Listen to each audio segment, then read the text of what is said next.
comunitaria debíamos haberla cambiado. Creo que desaprovechamos oportunidades para cambiar esa ley orgánica. 2 meses tuvimos una gran oportunidad para modificar esa ley orgánica comunitaria. Pero bueno, al menos se reconoce autonomía. En la ley orgánica del Politécnico no. Dirán, ¿por qué decides por el Politécnico? Por supuesto, haciendo una propuesta de autonomía. Pero la iniciativa que hicimos de la autonomía, si ustedes la pueden ver, solo obliga a una cosa: a hacer el Congreso Nacional Politécnico que le entregue al Congreso de la Unión su nueva ley orgánica, que es lo que están demandando que va a haber con un Congreso Nacional Politécnico. Claro, ese Congreso Nacional Politécnico es un acto en sí mismo de autonomía. Va a decidir la comunidad politécnica qué quiere de sí mismo, es un acto de autonomía. En ese acto de autonomía podrían decidir que no quieren tener la autonomía universitaria. Esa sería su decisión autónoma de no tenerla. Y aunque a mí me gustaría que la tuviera, porque creo que esa es la mayoría de edad para una institución de educación superior, y el Politécnico es una gran institución de educación superior y merece tener esa mayoría de edad, que creo que aparte resguarda, entre otras cosas, el principio de libertad de cátedra. Si me dijeran, el Politécnico decide autónomamente que no quiere autonomía, aunque no me guste, aunque lo diga en tribuna, porque parte de mi compromiso es decir siempre lo que pienso, voy a votar a favor de la ley orgánica tal como la presente el Congreso. Pero ojalá me toque a mí votar esa ley orgánica. Porque ¿cuál es el riesgo? El riesgo es que le pase lo que nos pasó en la universidad, que se consigue el Congreso en 1987, pero se lleva a cabo hasta 1990, con una correlación de fuerzas completamente distinta y que se pantanó todo. Además, con un rector que no se ha comprometido con el Congreso, porque el Congreso se acordó con Carpizo y Sarucán ya estaba en la rectoría y no bueno. Entonces, lo que dice la ley orgánica, lo que hice fue, mi iniciativa fue modificar un transitorio de la ley orgánica y agregar que simplemente, ¿cuál era la ventaja? Que había un mandato de ley para que se organizara, para que saliera la convocatoria al Congreso Politécnico antes del primer trimestre de 2015. Salía la convocatoria ya al Congreso, para que saliera esa la ventaja, pero me parece que eso ya lo están consiguiendo ustedes por sus propios medios y tendrán sus propias garantías internas para que se lleve a cabo este Congreso y decidan, entre otras cosas, si quieren ser autónomos o no. Pero, en mi opinión, y lo que tenía que decir, pues es que yo creo que una institución superior de este tamaño, de esta jerarquía, merece, necesita y le conviene la autonomía, ¿no? Serán ustedes los que decidan si efectivamente será de esa manera. Por supuesto, nunca me ha arrogado representación alguna del movimiento o de los estudiantes o de la comunidad. ¿No?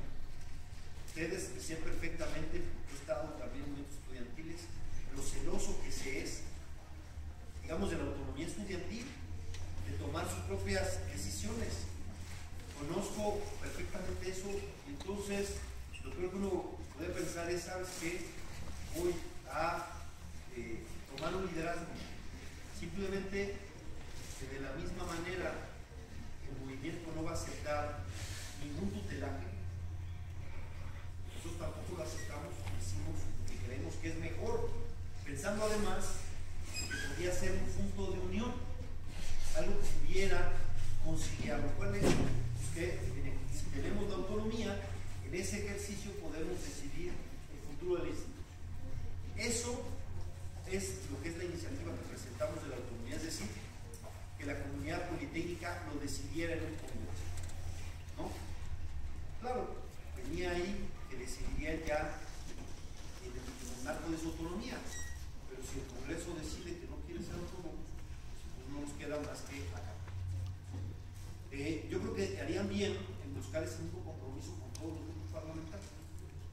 El no va a tener ningún problema para votar lo que decida el Congreso Politécnico.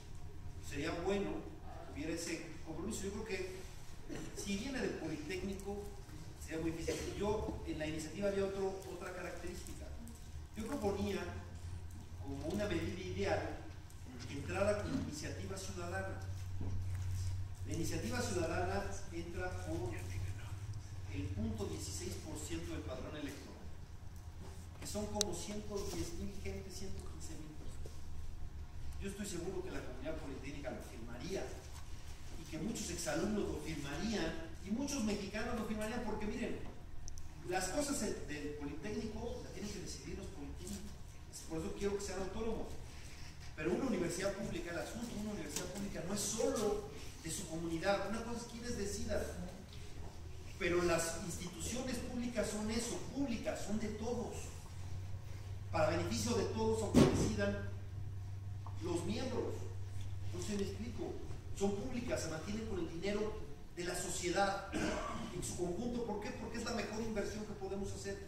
Invertimos en educación pública porque eso va a ayudar a que mejoremos como país, como nación, y para que, por supuesto, que para que mejore la calidad de vida de cada persona que pase por estas urnas y por estas aulas, y eso nos beneficie a todos en eso. Entonces, lo que sucede en la UNAM, lo que sucede en la UAM, es asunto público, es de todo el mundo puede opinar, pero ustedes son los que tienen que decidir qué va a suceder con esta institución. Y en mi opinión, los legisladores tenemos que respetar eso, su decisión autónoma, aunque no estemos de acuerdo en lo que hayan decidido.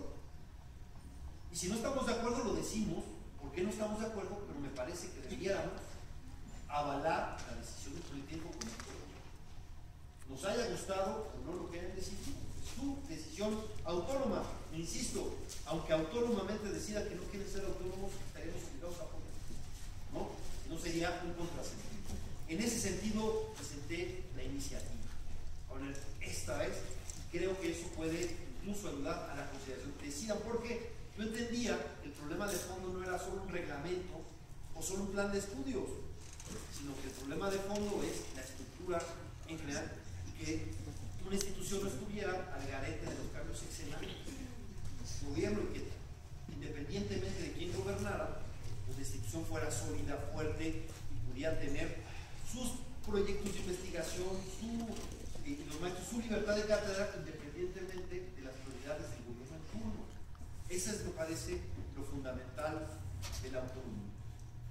Bueno, ahora bien, ¿por qué estamos en este contexto donde creo que hace que esta reunión tenga un cierto ambiente?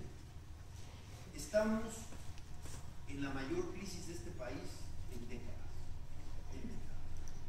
No es el problema de Iguala y de Guerrero. Esa fue la gota que derramó el vaso. Miren, es espeluznante haber oído la historia de los 43. Sea cierta o no, porque todavía hay un gramo de esperanza y es correcto apoyar a los padres en ese gramo de esperanza. Pero aún, pero pensar que es cierta es espeluznante ver eso. Pero miren, llevamos en menos de una década 100,000 muertos, 26,000 no localizados, que son desaparecidos. ¿Cuántos de esos no habrán tenido esa misma experiencia, terrible experiencia? O sea, no es un hecho aislado, es un hecho terrible, pero desgraciadamente no es un hecho extraordinario ni aislado. ¿Cuántos de esos no fueron, de esos 100,000, no vivieron esa terrible violencia deshumanizada que padecemos? Y además, con la complicidad y contubernio de alguna autoridad estatal. Porque el tamaño de la crisis es hasta dónde el crimen organizado ha penetrado las estructuras del Estado a todos los niveles. A todos.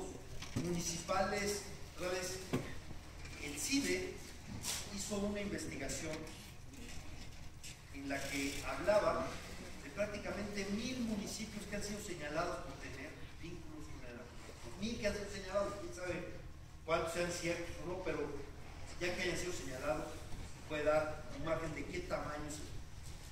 Y eso también a nivel federal, por supuesto que se han dado casos. Incluso los principales encargados de combatir el narcotráfico han sido acusados de ayudar a quienes tenían que combatir. la zona militar de Iguala. Pero quiero decir una cosa. Cuando uno hace este análisis del país acá, uno quiere exhibir la responsabilidad que tenemos como clase política, como federalistas, como partidos políticos. Simplemente veamos la perspectiva de cómo está. Hay una zona militar en Iguala que tiene un servicio de inteligencia. En Iguala, ¿cuántas cosas comunes no encontraron en esa zona? ¿No? 38 muertos no identificados. ¿Cuántas son? Lo que nos platican la historia del procurador es que los Guerreros Unidos mandaban en Iguala y en Cojula para llevarlo al basurero que controla la presidencia municipal de Cojula, es parte del municipio, y todo eso. Entonces se manejan a sus anchas. Hay un campo minado de fosas comunes ahí en Iguala. Y la pregunta es, ¿y la zona militar que está, entre otras cosas, ahí para combatir el narcotráfico, no se había dado cuenta? No sabía, no estaba enterada? O también es parte de esto. ¿Por qué? Porque el tráfico de drogas es el negocio ilegal más rentable del mundo. Yo he insistido que acabemos con la guerra contra las drogas. Si no atacamos la guerra contra las drogas, este absurdo paradigma que ha fortalecido el crimen organizado, debilitado al Estado, generado una espiral de violencia y penetrado al Estado hasta, insisto, en todos los niveles. Entonces no toquemos eso, lo que hagamos en seguridad será fachada. Ese es mi crisis. Pero la crisis no solo es de seguridad, no solo es acá, no solo sabes más. La pregunta que muchos se hacen es, ¿por qué hasta ahorita sale la crisis? Tuvimos otro caso similar con San Fernando, pero la verdad es que ya nos habíamos acostumbrado a estas historias de terror. Nos habíamos convivido con esto, ¿no? Esto nos sacó del marasmo, ojalá sea para bien. Ojalá sea para bien, porque uno no sabe cuáles van a ser los desenlaces. Yo pienso que si la clase política, con todos los defectos que tenemos, somos capaces de generar una transformación institucional de fondo, podrá haber algo. Si la clase política es indolente y no puede transformarse, entonces, si no eres útil, si no sirves para el momento, entonces no hay otra. Tú cierras las salidas institucionales, lo que surge, no porque se quiera o no se quiera, simple lógica, es momentos de ruptura y de gracia. Ese es el gran reto que tenemos. Porque además de esta crisis, con un terrible desprestigio de la clase política, un desprestigio en buena medida. Hay otras cosas que habrá que ponderar, pero no voy a escatimar eso. Y en esta crisis de credibilidad está. Les voy a decir, así como les digo que el asunto de seguridad en su raíz está la guerra contra las drogas. El asunto que tiene que ver con la corrupción que le ha dado, que escaló también la corrupción y la impunidad de la guerra contra las drogas, pero el punto grave de la corrupción también, en otro problema estructural, es cómo se hacen las elecciones en México. En México se ganan las elecciones con hasta 2007, 2008, los partidos buscaban, hasta debajo de las piedras, como puede ser, dinero para comprar tiempo en televisión. El tiempo en televisión era lo que decidía. Entonces tenías que empeñarte hasta quién sabe qué generación para poder competir y estar en la televisión. La reforma del 2007-2008 quita la propaganda política comprada en la televisión, la quita y la prohíbe, no se puede. Y son los tiempos del Estado, que vaya que molestó a la televisión esa medida. Pero entonces, ¿qué pasó con todo ese dinero que se ahorraban los partidos? Uno podría pensar, bueno, pues la puede usar o puede reducirse, que no estaría mal también reducir las prerrogativas de los partidos. Pero ¿por qué no llegaron a alcanzar? Porque ahora, ¿qué se usa? Se usa para comprar tiempo. Lo que le llaman el voto movilizado. Entonces, y quien tiene más saliva traga más pinol.